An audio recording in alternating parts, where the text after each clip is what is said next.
우리가 발사하는 정장거리 전략 탄도로켓 화성 12형은 일본의 시마네현, 히로시마현, 고치현 상공을 통과하게 되며 사거리 3,356.7km를 1,065초간 비행한 후 괌도 주변 30 내지 40km 해상 수역에 탄착되게 될 것이다. 일본이 발칵 뒤집혔습니다. 문제는 가만히 있지 않을 거라는 거죠. 오늘 함께해 주실 분들을 먼저 소개해드립니다. 김정봉 전 국정원실장, 이현종 문화일보 논설위원, 강철한 북한 전략센터 대표, 그리고 신인균 자주국방 네트워크 대표 나오셨습니다. 안녕하십니까? 네, 안녕하세요. 북한이 발사한 탄도미사일이 일본 열도 위로 날아갔습니다. 우리 머리 위로 살상무기가 날아간다. 이 상상만으로도 오싹한 일인데요. 지금 미국에 강력하게 나가자 아마 일본이 강력하게 요청을 하는 모양입니다. 이번엔 또 뭘 보내나요? 죽음의 백조일지 전략자산 전개가 나오고 있긴 한데 이번엔 어느 정도겠습니까? 지금 그 동해로 들어오진 않았지만 이번 네. UFC 훈련에 또 참가는 하지 않았지만 네. 한반도 주변에 즉 서태평양, 동아시아에 미국의 항공모함이 한 3척 정도가 와 있습니다. 아, 그렇군요. 기존에 있는 그 로널드 레이건 항공모함 7함대 있죠. 요코스카에. 그리고 이제 칼빈슨 항공모함이 네. 이 근처에 와 있을 것이다라는 것은 뭐 다 알고 있고요. 그리고 더불어서 시어도어 루즈벨트라고 하는 항공모함이 한 열흘 전에 미국을 출항했어요. 네. 그래서 지금쯤이면 아마도 서태평양에 와 있을 것이다 네. 라고 판단이 되기 때문에 뭐 그런 항공모함 하나 정도가 이 동해에 들어와서 무력 시위를 해준다든지 아마 이게 가장 강력한 무력 시위일 것 같고요. 네. 두 번째는 방금 이제 말씀을 하셨듯이 B-1B 폭격기 또는 B-2 스텔스 폭격기 뭐 이런 것들이 들어와서 한번 폭격 훈련을 한번 하고 간다든지 뭐 그렇게 하는 것을 상상할 수 있지만 저는 B-1B 폭격기가 또 오는 것이 큰 의미가 있을까? 네. 왜냐하면 얼마 전에도 왔고 또 그 얼마 전에도 왔고 사실은 뭐 북한이 그에 대해서 아무런 어떤 그 위압감을 느끼지 못하고 있고 오히려 내성만 키워졌다는 그렇죠. 건가요? 또 그 B-1B 폭격기 자체가 미국과 러시아의 전략무기 감축 협정에 따라서 핵무기를 장착할 수 없는 폭격기예요. 네. 초음속이기 때문에 너무나 위협적이기 때문에 러시아의 요청으로 핵무기를 장착할 수 없는 협상을 했습니다. 따라서 네. B-1B가 왔다라고 하는 것은 미국이 재래식 공격을 하겠다는 겁니다. 그건 핵우산하고 관계가 없어요. 네. 그래서 B-2 정도가 한번 온다면 지금 평양 어딘가에 숨어 있을 김정은이 B-2가 어떤 무력 시위하러 왔다가 평양으로 쑥 들어올 수도 있는 거 아니겠습니까? 네. 스텔스니까. 그래서 그런 것 정도가 와 준다면 조금 의미가 있지 않을까 생각합니다. 북한은 핵으로 위협하면 정밀 핵 타격 수단으로 맞설 것이라고 음장을 놓고 있는데 북한의 북자만 나와도 알레르기 반응을 일으키는 일본의 경우에는 오늘 그 새벽에 미사일 발사하자마자 우리나라보다 8분 전에 경보를 내보내면서 긴급 대피. 열도 전체가 상당히 당혹해하면서 뒤집혀졌더라고요. 그렇습니다. 기존에 아마 북한이 이제 그 미사일을 쏠 때는 사실 로켓이라고 해서 어떤 네. 뭐 인공위성에다 해서 이제 사전에 이제 공지를 한다든지 이런 식으로 했는데 이렇게 탄도 미사일을 직접적으로 일본 상공에 쏜 것은 아마 처음일 것 같습니다. 그래서 네. 특히 이제 일본이 가장 민감하게 반응하고 특히 이제 발사된 지 4분 만에 사실 모든 메시지가 주민들한테 통보가 됐고 피하라는 그 메시지가 통보가 됐습니다. 그러다 보니까 아마 일본 국민들 같은 경우는 정말 이게 실전인가라고 할 정도로 상당히 이제 두려움에 떨었을 것 같고 네. 특히 이제 최근에 아베 총리의 인기도가 상당히 좀 떨어지는 국면이었거든요. 특히 그런 국면에서 일본이 아마 아베 총리도 굉장히 빠른 대응을 한 것 같습니다. 그래서 아마 일본 쪽으로 봐서는 이번에 아마 북한의 위협 자체가 이제는 상당한 위협으로 기존과는 좀 차원이 다른 위협으로 아마 느꼈을 것 같아요. 네. 직접적으로 이제는 아마 실제 위협이 될 수 있다는 걸 느끼고 아마 이제 미국과의 협상이나 여러 가지 통해서 예전보다는 좀 다른 대응을 좀 할 것 같습니다. 네. 궁금하면 내 미사일 얼마든지 보여줄게라고 하듯이 김정은 이제 20대를 넘어서 30대를 넘어선 나이에 이 젊은이가 우리나라를 향해서 싸늘한 시선을 보내고 있는 만평을 국민들이 오늘 보셨습니다. 이제 뭐 셋째도 봤다는 다둥이 아빠라고 저희가 불러도 되나요? 김정은 영원한 세습을 꿈꾸는 것 같은데 이번에는 결판을 보자. 우리 민족끼리를 통해서 이야기하고 있습니다. 어떤 의도일까요? 오늘은 말이죠. 네, 결판을 보자는 그 표현 자체가 조금 뭐 과격하긴 한데 네. 북한이 원하는 것은 미국과 핵전쟁을 하겠다는 게 아닙니다. 지금 현재 미국과 전쟁에서 승산이 별로 없죠. 북한이 원하는 네. 것은 미국으로부터 핵 보유국으로 인정을 받고 그다음에 미국과 평화협정을 체결을 하고 네. 그다음에 국교 정상을 한 다음에 경제적 보상을 받고 그다음에 이제 평화협정을 체결했으니까 주한미군 필요 없지 않느냐? 주한미군 철수해라. 그럼 주한미군이 이제 한국에서 떠나면은 한국은 이제 미국의 보호를 못 받으니까 그 다음부터는 네. 한반도를 공산하겠다. 이게 기본 전략이기 때문에 현재 계속해서 최대한 미국을 위협을 해서 주한미군 철수를 이루려는 게 목적이지 현재 미국과 전쟁하려는 게 아니기 때문에 네. 우리 입장에서는 미국에 대해서 북한과 협상을 하더라도 우리가 원하는 바를 미국이 북한에 대해서 이렇게 설득을 하고 네. 또 북한의 핵폐기를 완수하도록 우리가 노력을 해야 되지 이것이 자체가 북한이 현재 원하는 건 전쟁 자체가 아닙니다.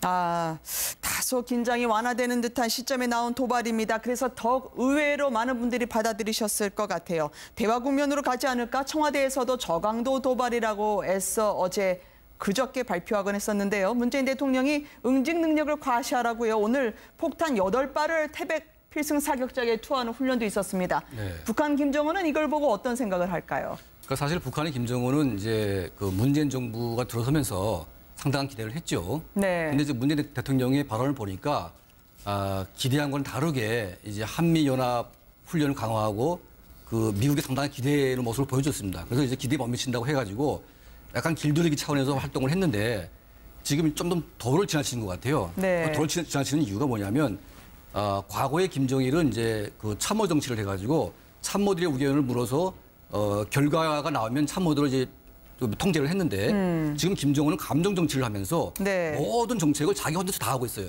그러니까 그 결과를 자기가 책임져야 되는데 책임질 수가 없습니다. 그러니까 과거에 자기 아버지 같은 경우에는 유엔 제재가 올 경우에 그걸 대비해서 뭔가 이제 대책을 세워야 되는데 유엔 제재가 옴에도 불구하고 계속 미사일 발사를 함으로 인해서 네. 북한 내부가 지금 엉망진창으로 가고 있거든요. 그러니까 여기에 대한 책임을 누군가가 져야 되는데 질 사람은 없고 이 모든 책임이 김정은에게 쏠리기 시작하니까 네. 이걸 무마하기 위해서 지금 도발로 지금 응수를 하는 것 같습니다. 그러니까 네. 북한 내부에 잠재된 여러 가지 어떤 북한의 어떤 불만들을 외부의 전쟁 그 위협으로 공갈을 해서 이걸 내부를 통제하려고 하는 그런 속셈인 것 같습니다. 지금. 네. 저 그 필승 사격장에 MK84를 투하한 저 훈련과 김정은의 생각에 대해서 저도 한마디 하겠습니다. 네네. 이 MK84라고 하는 것은 우리 공군이 가지고 있는 폭탄 중에서 가장 큰 거예요. 그렇습니까? 한 2,000파운드 정도 되고 네. 킬로그램으로 따지면 한 950kg, 한 1톤 정도 되는 그런 탄도 중량을 가진 폭탄인데 워낙 덩치가 크기 때문에 F-15K 같은 전투기에 2발을 장착합니다. 네. 그래서 이제 4대가 가서 각각 2발씩 해서 8발을 투하를 했는데 뭐 일부는 이럴 수도 있어요. 아니 아무 의미 없는 것을 왜 이렇게 비싼 폭탄을 이렇게 허공에 아깝게 날리냐 이렇게 네. 할 수 있지만 사실 굉장히 싼 겁니다 이거. 그래서 네. 다 해봐야 아마 기름값하고 비슷할 겁니다. 오늘 이 비행기가 출격한 기름값하고. 네. 그러나 이런 값싼 폭탄이지만 그래서 이 MK44 폭탄을 지금 현재 오늘 이 시점에 오늘 밤에 북한 평양에다가 꽂을 수가 없어요. 왜? F-15K 전투기도 스텔스가 아니고 이 MK84도 아주 장거리 폭탄이 아니기 때문에 네. 바로 평양 상공에 들어가서 투하해야 되는 그런 폭탄이거든요. 따라서 우리가 필승 사격장에서 MK84를 떨어뜨린다 하더라도 김정은이 그 무기를 보고 그 장면을 보고 겁을 먹지는 않을 겁니다. 네. 다만 우리 정부의 의지죠. 네. 그래서 문재인 정부가 우리가 생각할 때는 이제 우리는 북한입니다. 문재인 정부가 들어오면 박근혜 정부하고는 달리 우리하고 굉장히 뭔가 좀 대화도 잘 할 것 같고 갑자기 지원도 늘어날 것 같고 그런데 이 사람이 도발을 한번 했더니 뭔가 액션을 한번 취했더니 갑자기 전투기를 동원해서 폭탄을 투한다? 조금 헷갈리게 되는 것이죠. 네. 그래서 그러한 부분에 대해서 북한이 전략적으로 이거 지금 계산대로 계속 진행하는 것이 맞냐 안 맞냐 하는 그런 부분에 대한 고민은 좀 있을 것 같지만 무기를 보고 겁을 낼 정도의 무기는 아니다. 그러면 김 교수님께 여쭤보고 싶어요. 저게 괌에 어쨌든 포위 사격을 할 수 있을 정도의 미사일이라고 한다면 김정은은 미국을 치기에는 조금 겁이 나고 일본만 조금 한번 간을 본 뒤에 어떻게 하는지 보겠다는 심산일까요? 아니면은 정말로 일본과 미국이 이제 우발적으로 혹시 북한에 대해서 좀 더 강경하게 나올 가능성도 배제하지 못하는 거 아닙니까? 네, 일본과 미국은 아마 굉장히 강경하게 나올 겁니다. 네. 지난번에 토요일 날 쐈던 그 단거리 탄도미사일 때는 미국에서 뭐 비난 성명도 안 했고 네. 안보리 이사국의 그 소집도 안 했었습니다. 미국하고 직결되는 게 아니니까요. 그렇죠. 이번에는 이제 네. 완전히 좀 변했죠. 바로 긴급 안보리 소집을 했기 때문에 얘기가 좀 달라질 거고. 그다음에 이제 북한이 이번에 미사일을 쏜 것은 미국의 증원 전력. 네. 한반도 전쟁 시에 미국의 증원 전력을 타격할 수 있는 능력을 보여주는 거죠. 괌이라든가 네. 아니면 뭐 오키나와라든가 일본 지역을 타격할 수 있다. 그다음에 그 미사일이 계속 날아가면 하와이까지도 갈 수 있으니까 네. 이번에는 뭐 2,700km밖에 안 쐈지만은 자기들이 가지고 있는 화성 14형 정도면은 하와이를 타격하고도 남습니다. 그러니까 하와이 네. 태평양 쪽에 있는 어떤 기지도 자기가 공격할 수 있다. 그러니까 전쟁 시에 그 미국이 한반도에 정말 전력을 보낼 생각을 하지 말라. 우리가 한반도 공사할 능력이 있다. 이런 걸 보여주려고 네. 시도한 것이라 봐야 되겠습니다. 문재인 대통령은 그리고 청와대는 대화 국면을 만들지 않으면 우리도 대응 조치를 하겠다라고 하면서요. 군사적 대응 카드까지 언급을 한 바가 있습니다. 이제 국방부를 어떻게 지휘를 하게 될까요?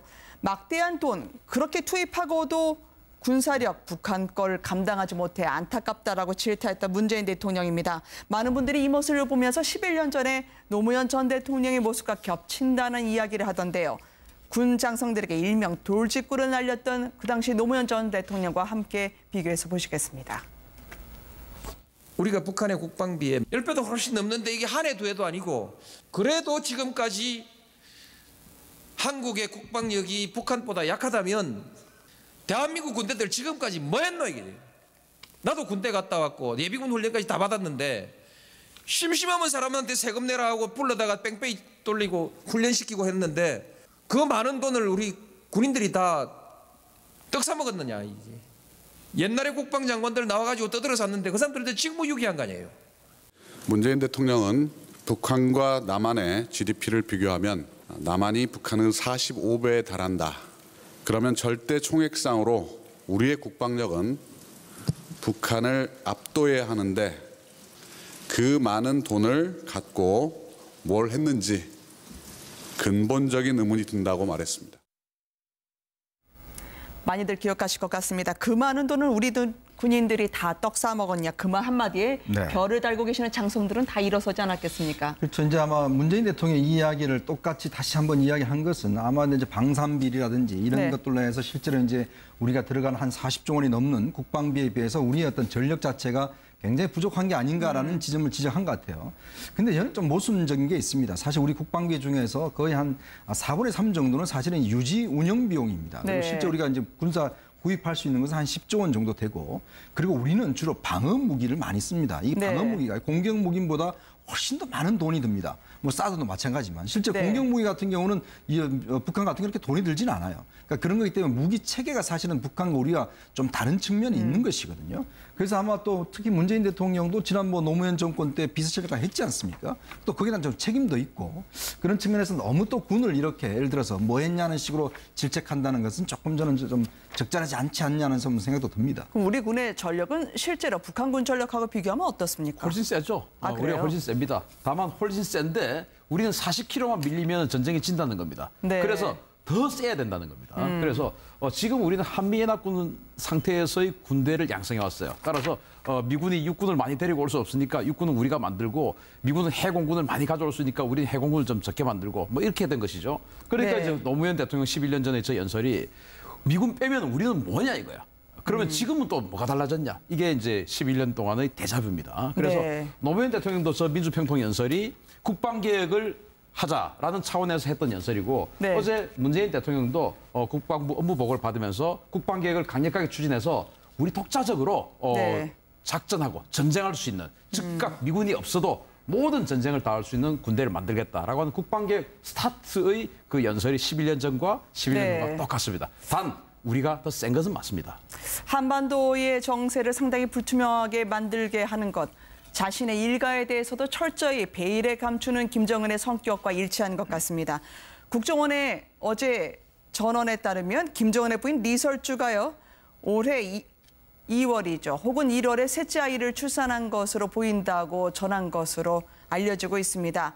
그렇지만 성별 혹은 나이 어떤 것도 전해지지 않고 있는데요. 이렇게 비밀스럽게 꽁꽁 싸는 이유가 뭘까요? 네, 이게 김정은 그 가족들, 김정은 형제들, 네. 김정남, 김정철, 뭐 김정은 이 세 사람에 네. 대해서도 북한 주민이 아는 사람이 없습니다. 아, 네. 아마도 그것 때문에 그런 것 같기도 하고.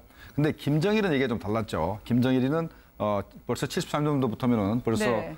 당 비서를 하고 했기 때문에 노출되기 시작했고 활동을 했는데, 김정일까지는 그랬습니다만은 네. 김정은 때부터는 완전히 자식들이 그 베일에 쌓였고, 그다음에 또 김정은 자신이 그 제1교포의 자식이기 때문에 네. 좀 떳하지 못해서 그걸 이렇게 공개를 안 했던 건데 근데 문제는 지금 말이죠. 좀 애가 셋이나 낳았는데 네. 공식적으로 이렇게 발표한 건 없어요. 그렇죠. 둘째 애도 로드먼하고 그 후지모토 겐지가 얘기하는 바람에 둘째 애가 있는데 그게 네. 딸이구나 이렇게 알게 되는 거지. 북한 자체가 공개한 건 아닙니다. 이렇게 왜 네. 그렇게 비밀스럽게 할까 하는 부분인데 제 생각인데 셋 다 혹시 딸이 아닌가. 그래서 내놓을 만큼 그렇게 자랑스럽지 못해서 공개를 안 하나 이런 생각도 들고 네. 더군다나 공개를 과거에 안 했던 그런 또 전통도 있으니까 뭐 공개할 실익이 없다 이런 생각도 할 수 있다고 생각이 됩니다. 역산을 하면 리설주의 좌절을 엿볼 수가 있는 건가요? 워낙 장자계승의 북한이어서 말이죠. 지난해 4월부터 저희 제작진이 그래서 11월까지 이설주가 아이를 낳았다고 하는 그때 당시 사진과 자료 영상을 한번 찾아봤습니다. 그러니까 올해 12월도 그렇고요. 그리고 작년 12월이죠. 출산 직후인 3월 공개 사진을 보면 다소 얼굴에 붓기가 있는 것 같습니다. 지난해 12월, 올해 1월, 그리고 올해 3월을 보고 계시는데요. 대표님 어떻습니까? 저렇게 되면 북한 주민들은 저 얼굴 갖고 뭔가 부인에겐 다른 증상이 보인다. 그렇게 생각을 하나요? 아니면 그러려니 하나요? 조금 볼 수가 있죠. 아, 그래요? 왜냐하면 이제 김정은이 매일 나오고 있고 네. 또 이제 김정은의 부인도 가끔 나왔기 때문에 김정은이 안 보이, 부인이 안 보이거나 네. 뭔가 얼굴에 이상이 생기게 되면 임신했을까, 뭐 애를 낳았을까 그런 궁금증을 가질 수밖에 없는 상황이죠. 네. 그러니까 이제 지금 김정은 같은 경우에는 자기 할아버지를 지금 벤치마킹을 하고 있어요. 그러니까 네. 할아버지는 자기 부인을 공개했고, 그 뭐 김평일이라든지 김경일이, 김경진이 다 공개를 했거든요. 그러니까 이런 정상적인 할아버지를 벤치마킹하면서 자기 아버지가 했던 그 부인에 대한 아주 복잡한 그 여성 폭력 네. 이걸 이제 감추고 싶어하는데 그러다 보니까 김정은도 이제 할아버지처럼 부인도 공개하고 자기 애들을 공개해야 되는데 아직 나이가 어립니다, 사실은. 그러니까 예. 조금 더 큰 다음에 아들이 만약 생겼다면 그 아들을 이제 우상 숭배하거나 이제 후계자로 내세우는 과정에서 아마 공개를 하지 않을까. 네. 그러니까 지금 뭐 일부러 감추려고 하는 것보다는 아직 나이가 어리니까 굳이 공개할 이유가 없다고 저는 보고 있습니다. 워낙 김정일이 2008년에 쓰러지기까지만 하더라도 김정은의 실체를 아는 사람들이 거의 없었죠. 그러고 보니까 2012년에 하반기에 공개한 사진도 있지만요. 지난 7월 13일 날 리설주가 왠지 김정은하고 같이 걸었을 때 멀찍이 뒤에서 쩔뚝거렸고요. 바로 저 장면은 2012년 12월입니다. 그러고 보니 코트 뒤에 부쩍 배가 나왔다는 걸 볼 수 있어요. 이제 보니까 저 때가 임신 기간이었군요. 그렇죠. 예. 살이 좀 쪄 보이죠. 네. 아마 이제 그런 모습들이 이제 나타나고 있는데 특히 이제 아마 저런 모습 얼굴이 붓기가 있고 살이 좀 쪄 보이면 이제 좀 임신하거나 아니면 바로 출산 후에 어떤 네. 그런 장면 같은데 특히 이제 보면 두 사람과의 관계도 좀 재미있게 볼 수 있는 대목이 있는 것 같아요. 초기에 등장했을 때는 상당히 가까운 관계였습니다. 왜냐하면 뭐 이설주가 김정은의 팔짱도 끼기도 하고 옆에 붙기도 했는데 네. 점점점 시간이 흘러가면서 조금 멀어지는 느낌들. 그래요? 우리 아마 중년 부부 같은 그런 느낌들을 네. 좀 볼 수 있는 것 같아요. 그건 뭐냐면 이 사실은 북한의 권력 관계이기 때문에 네. 두 사람 관계가 왜 저렇게 좀 어떤 면에서 보면 멀어질까? 이거 보면 결국은 아까도 말씀하셨지만 혹여 이게 지금 3명 다 딸인 게 아닌가.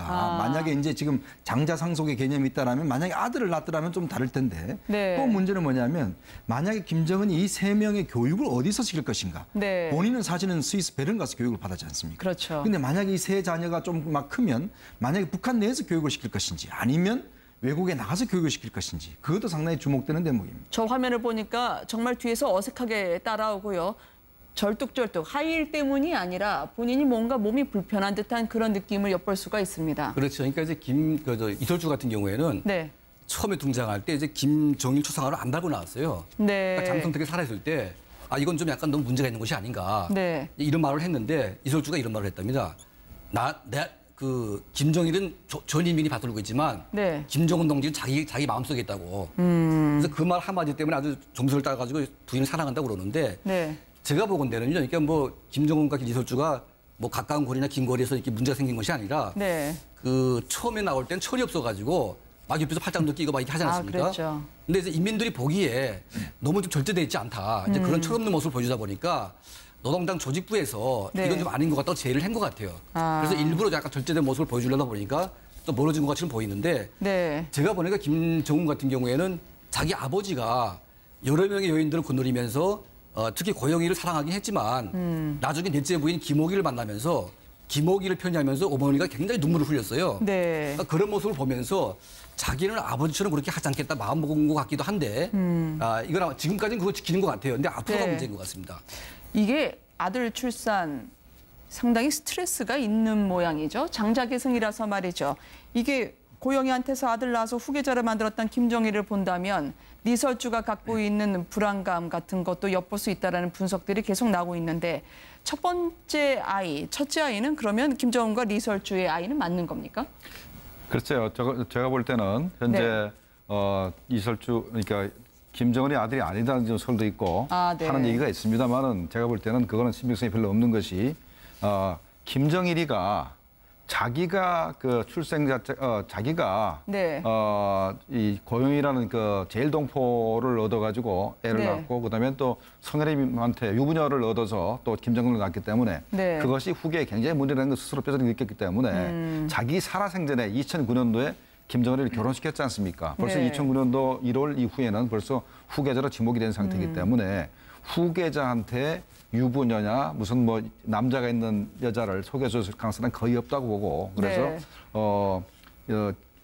리설주가 2010년대에 낳은 애는 뭐 김정은 애가 맞고 다만 그 아이가 성별이 자체도 모르고 뭐 이름도 현재 나타나지 않지 않습니까? 아까 우리 강천환 씨가 얘기를 잘했네요. 그러니까 이 아이를 어떻게 교육시킬 거냐 하는 부분. 네. 만약에 노출되게 되면은 또 스위스로 보내고 싶은데 또 스위스에서 공부하기도 힘들고 하니까 아마도 노출 안 시킨 것 같고 그런 측면에서 이제 노출이 안 된 것 같다는 생각이 듭니다. 자, 또 네. 그 아이를 공개를 못하는 것이 세습을 포기를 못했기 때문에 공개를 못합니다. 그러면은 세습이라는 네. 것은 국민이 원하는 사람을 자신의 후계자로 만드는 것이 아니고 자기가 마음에 드는 사람을 아이를 후계자로 만드는 것이에요. 네. 그런데 만약에 미리 공개를 하면 우리도 사람이 뭐 호불호가 있지 않겠습니까? 뭐 언론에 공개되고 하면 북한 인민들이 난 첫째가 좋아, 난 둘째가 좋아, 난 셋째가 좋아. 이 인기도가 갈라질 수가 있어요. 또 네. 크다 보면 어느 애는 첫째는 성적이 좋다고 그래, 머리가 좋다고 그래. 이렇게 평가를 받을 수 있기 때문에 네. 자신이 원하는 사람을 후계자로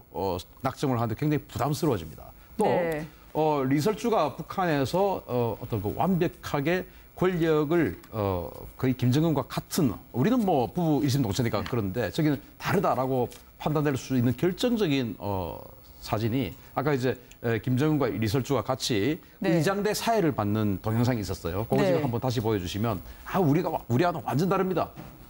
처음에는 그 의장대를 향해서 김정은과 이설주가 같이 걸어갑니다. 네. 같이 걸어가고 그 빨간 카펫이 나와요. 네. 빨간 카펫이 나오는데 이 사진이 아니고 동영상이에요. 네네. 빨간 카펫이 나오는데 그 빨간 카펫이 나오니까 그 2010년. 의장하는 그 장교가 김정은만 데리고 가고 이설주는 옆으로 빠졌어요. 네. 빠져서 마치 비서가 우리 뭐 청와대 사진 보면 비서실장들 갑자기 뭐 카메라 들이대면 옆으로 싹 빠지지 않습니까? 그쵸. 그런 것처럼 리설주가 옆으로 싹 빠집니다. 우리 같으면 그러지 않죠. 영부인이 같이 가죠. 의장대를 향해서. 그래서 저런 걸 보면 이 사진이 아니고 동영상이에요. 동영상인데 그런 걸 보면 그 리설주가 아직 완벽하게 제도적으로 네. 그 북한의 어떤 영부인으로서 인정받는 그런 문화는 아니다라고 생각할 수 있습니다. 하나만 더 여쭤보고자 합니다. 왜냐하면 오죽 아들이라고 하면 탈주하고 도피하는 것까지도 딸은 놔두고 갈 거다 해서 많은 분들이 설마 했지만 혹시나 아들이 있다면 그 아들을 데리고 가는 거 아니냐라는 우스갯소리까지 나오곤 했었거든요. 근데 김정은의 경우에는 워낙 가족 구성원이 베일에 쌓여 있는 게 안정적인 세습 체제를 구축하기 위해서 그런 거 아니냐라는 이야기들이 나오곤 했었습니다.